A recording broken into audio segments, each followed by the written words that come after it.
Welcome back. Well, it's estimated there are hundreds of cults currently operating in Australia. They're bizarre, they're secretive, and in many cases, they're dangerous. For almost a decade, our next guest lived trapped inside the infamous doomsday cult, the Order of St Charbel. The leader called himself Little Pebble, and he claimed he could talk directly to God and the Virgin Mary. With no TV, no communication with the outside world, and becoming increasingly concerned about the safety of her children, cult member Claire Ashman knew she had no choice but to escape. Her mother's instinct was right. Years later, that cult leader, William Cam, was convicted of the rape and assault of a teenager. So, for today's agenda, Claire is opening up about her story alongside cult expert Dr. David Milliken. Good morning, welcome to you both.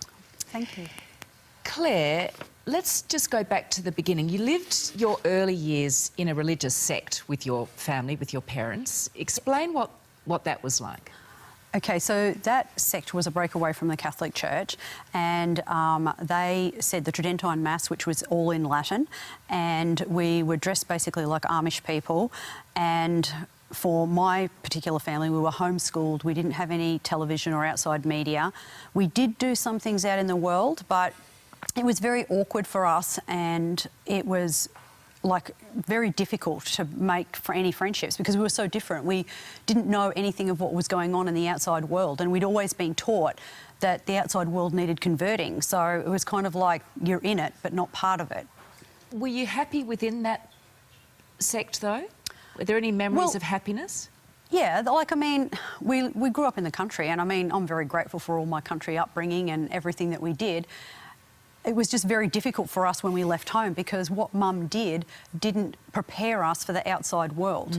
So we weren't street smart. We didn't have any life knowledge, world knowledge. And so that made it hard for us to get a good start, you know? And in fact, you left that and entered into something that was, in fact, a cult. A cult, yes. Explain how that happened. Well, I got married young, and then my first husband believed in end-of-world theories, and he found this loving community on the south coast of New South Wales, and well, in all appearances, it was part of the Catholic Church. It was working towards self-sufficiency, you know, it sounded all lovely.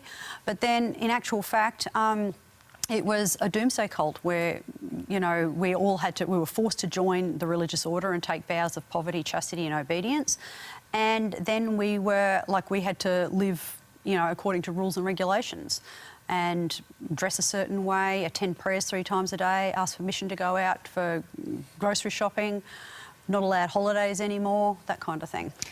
David, what constitutes a cult? Give us the what am I trying to say? The definition. Definition. Thank you. Give us a definition of a cult, and who joins a cult? Yeah. Well, we've been hearing a bit of what goes on. A cult, in a way, is part of a seduction in all religions, that if you push the idea of authority and truth to a certain point, you begin to get hostile to everyone outside, you begin to demand attention from everyone within the group, you begin to separate people from the world. And if you go down that track, you are a cult. And that can have all sorts of manifestations. And it can sort of get bad and worse, and some cults go into real extremes and then peel back. But that's essentially it. It demands that sort of loyalty and separates you from the rest of the world. And who does that attract? Well, I guess one of the myths is that people who join a group like that, when we from the outside look at it and say they're all mad, you know, it's nonsense. And we think they must be weak or easily led people.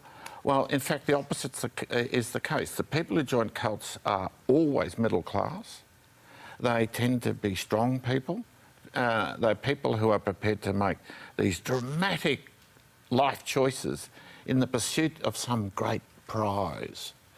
And they are strong people. And my experience is that people, well, they're like people like Claire. You know, Claire is a strong person, clear, you know, decisive, very determined.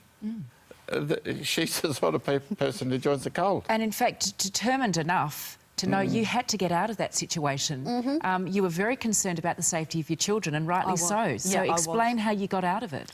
Well, I ended up by challenging Cam's authority by a series of letters in regards to him ordaining married men as priests and bishops, because that was against the rules of the Catholic Church, and at that time I was still very Catholic thinking, and he didn't like that at all. So at that same time he funneled, because he was paying the mortgage on the house that we were in, he funneled that money into his court case, thereby getting rid of a problem, which was me, and we got evicted by the local sheriff. So I didn't realise that string of events where I'd taken all those steps had then led to that. So, but yeah, we got evicted, and my kids and I were absolutely happy about it, ecstatic. And there were eight children? Yeah, age 14 down to 2. So you found yourself going from that obviously very closed community out into the street, out into a world that was so foreign to you. I know, it kind of smacked me in the face. So I had to... It was really hard for me because I didn't know who Claire was. So there's Claire as the person, and then Mum. And then I still had all of these kids because I went on to be a solo mum for 8 years. So trying to bring up those kids correctly and then trying to find out who I was, it was always a real balancing act. But then, like, ultimately my kids and I caught up together, you know, on fashion and movies and music and world events and everything else in between. So it was a long journey, and I've grown a lot in the 12 years since I left. David, you counsel ex-cult members. I would suggest Claire has come out remarkably unscathed. She's wonderful. Yeah. Yes. But that wouldn't always be the case. Well, look, I divide people up into 3 sections. There are people who live inside of cults and have a good time. They usually are in leadership, or they love the seduction of sacrifice. There's something bewitching about giving everything of yourself in the cause of God or some great noble ideal. You feel very righteous. So there are good things that happen inside. But may I just interrupt? Fine if you're in a position of power. Yes. For those underneath you, perhaps not so good. Well, no. That can be very good, but I guess people outside think that because what they see is so strange, they can't believe that people don't one day just wake up and say, this is all mad, and walk out. And most of the time people sort of limp out. Because they've been under a spell. Or they've been exhausted, and they spend about a year or so still believing in that, because they have given their soul, you see. See, one of the things about being in a group like this, it's a type of intellectual enslavement. And so are we saying brainwashing? See, I think brainwashing is a sort of crude instrument to explain the subtleties of what is happening. And if you step away from that, because brainwashing treats people as victims, and if you look at the situation apart from that, that's when it gets interesting. So what is this thing in the human soul that at our strongest, we are also at our most vulnerable? Fascinating. Claire, how is life for you now and your children? Where are you at? Well, I've moved to sunny Brisbane, and my life is much better now. I remarried because I really wanted to experience true love and romance. So my kids are all fine. I've only got half of them living at home now, so that's okay.